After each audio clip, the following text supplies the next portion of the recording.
Welcome YouTube. In this video we're going to unbox the Alienware 34-inch QD OLED screen. Just arrived today, so let's unbox it, take a look at what's inside, put it together and get some first reactions. Right, let's go.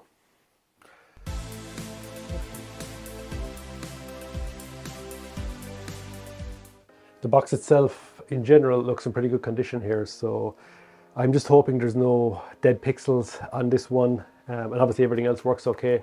I've returned probably more monitors than I've actually bought in my lifetime, as oftentimes with IPS glow or backlight bleed or dead pixels, it causes me to initiate return. So let's see what this one is like.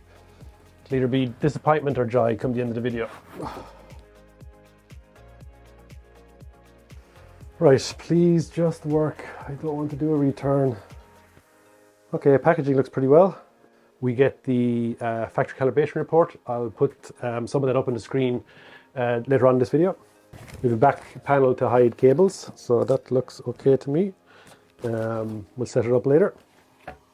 So once you open the box this way up, you should be able to take out all the accessories, lift this up, build your stand, click it in and lift out. So we'll see if that all goes well. So power supply, fine. Okay, for cables wise, we get a HDMI cable. I'm not sure, I assume it's 2.0 cable. This doesn't support HDMI 2.1, DisplayPort 1.4. So basically for the fast refresh rates, you want to be using this on a PC, at least with this specific model, which is the G-Sync Ultimate model. So we get a USB 3.0 cable to hook up the USBs on the monitor to your PC. We also get DisplayPort to mini DisplayPort cable, so that's handy if you have a laptop that supports that. And then a standard DisplayPort cable. So HDMI, USB and two DisplayPort cables come in the box. And this bag is the VESA mount adapter, because if you're mounting this in VESA, you will use this adapter, and then you can, this adapter will slot into the monitor, and then you can attach your VESA stand to here. I'm going to be using the built-in stand for this monitor, at least for the time being, so I'll probably just store this away in case I do change my mind and want to use a monitor arm at some stage in the future. Right, let's have a look. This is the document. We're getting near the end here. So up here we have the bottom of the stand, so let's have a look. Okay, now that looks well. I like the off-white color. No obvious signs of damage. And I get some better close-ups of this while we're doing the shots once the monitor is made. Let's have a look at the next part. Yeah. This is going to be the next mount for the stand. Okay, so now we have, again, nicely designed, I must say. No real little spot in the top here, but I don't think it's anything to worry about. That'll be wiped off. It's a kind of a metal-like construction underneath, so it feels a bit of heft to it, feels sturdy. Let's see how this connects on. Okay, it's a toolless design, so that's handy. So this should be straightforward enough. Okay, and then we tighten the screw at the bottom here. Well, it's just the hand turn, and then you might want to do a final tight with maybe a flathead screwdriver or a Phillips to just make sure. You don't want to be adjusting this after the monitor is built. Now for the next piece. So we lift up the cardboard cover. It has some kind of foam parts built in on the bottom underneath to help protect the back of the monitor.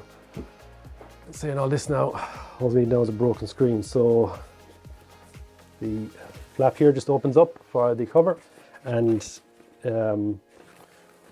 we get then, it reveals then the section where we just slot in the monitor stand for like a toolless connection.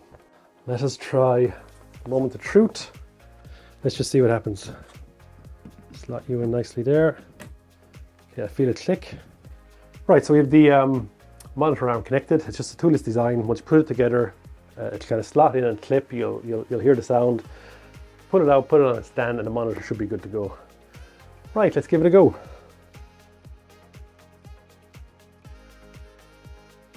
And that is the monitor out. Okay, just put the monitor on the desk here, so we'll remove the protective covers that are on it and see if there's any signs of damage. I'll then hook it up and get back to you later in the video showing you some of the gameplay, or either me crying or happy with joy because of the QOLED. So let's take it off here and see what it looks like. So we have a protective bubble wrap left on the screen then, pieces of tape holding around all the sides.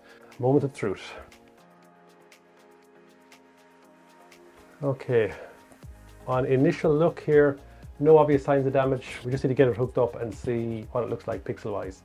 Okay, just turned it on to test, and so far so good. Not noticing any obvious dead pixels or anything like that.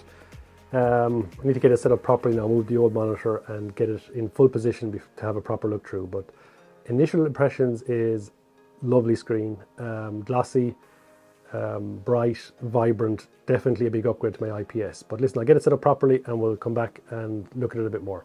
Here's some shots of the monitor fully assembled, looking at it from different angles to give you an overall idea of what the monitor looks like. It definitely has a premium feel. I like the off-white color. I like the way the monitor looks. You know, it just feels premium. Definitely one of the better built monitors I have ever used. You can see here that it looks even better from the back than the front, which you won't see that often. The Alienware logo head lights up. There's a Tron ring that goes around the back near where the monitor connects to the stand. All of these can be turned off in menus. Just having a look here at the back of the Alienware monitor.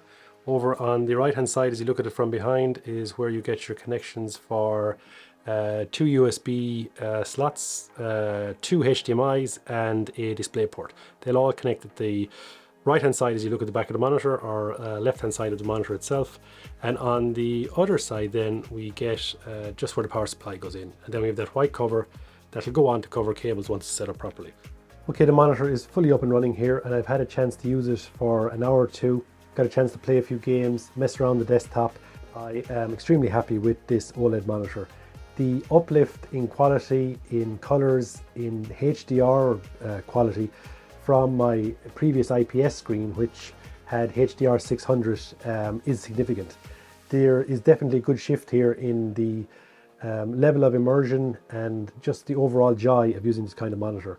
Listen, I will follow up soon, in the next couple of weeks or a month, with a follow-up video once I've got a chance to use the monitor more. And if this content is in any way useful, please consider liking and subscribing, as it helps the channel a lot. Here I will throw up the calibration report just to show you some of the tests that they'll do with the factory calibration. It'll show here the results for the sRGB mode, the DCI-P3 mode test, along with the grayscale tracking, the gamma, brightness uniformity and color uniformity. So this is the factory calibration report you see on screen that you will get with your monitor when it arrives. I also want to give you a quick look at the menu system here and show you some of the features that you get when you buy the monitor. This can be accessed through a central joystick located just under the screen here. When we go into the menu settings, we see here under game mode, we have standard is the preset mode that I'm on, but there are many other modes within here that you can test and try. You've game enhanced mode, dark stabilizer, HDR mode, which can be changed between Peak 1000 and HDR 400 True Black. I find the HDR Peak 1000 better for gaming, but try both yourself.